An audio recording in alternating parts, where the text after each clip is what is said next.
Hello guys, welcome to my channel. तर चला आपण आहे का कोयना नगरला. तर तुम्ही बघू शकता कितीतरी छान व्ह्यू आहे कोयना नगरचा. त्यानंतर लगेच आपण फ्रेश वगैरे होऊन आपला प्लॅन झालेला आज गणपतीपुळ्याला जायचा. त्यानंतर इथून गणपतीपुळे खूप लांब होतं. त्यानंतर आम्ही मस्त गणपतीपुळ्याला निघालेलो. त्यानंतर एवढा भारी घाट होता, इथं फोटोशूट वगैरे केले. त्यानंतर खूप छान होतं. त्यानंतर आम्हाला नागोबाचे दर्शन झालेले. त्यानंतर नागोबाचे दर्शन वगैरे घेतल्यानंतर आम्ही निघालेलो शिवसमर्थ गडला.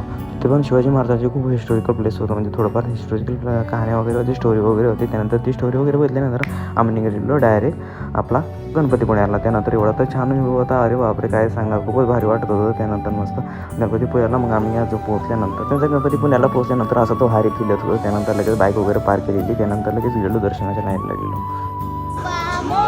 त्यानंतर बघतो काय खूपच करतो. त्यानंतर दर्शन वगैरे घेतले. त्यानंतर लगेच गेलो आम्ही बीचवर थोडीफार मजा केलेली. त्यानंतर लगेच आमचा प्लॅन झालेला. आता खूप वातावरण खराब झालं. त्यानंतर फोटोशूट वगैरे केल्यानंतर आम्ही लगेच निघलेलो. त्यानंतर बघतो तर काय खूप पाऊस लागलेला. मला 3 घंटे लगातार पावसामध्ये भिजत होता आम्ही आलेलो. त्यानंतर पाटणला. त्यानंतर आता व्हिडिओ आवडला असेल तर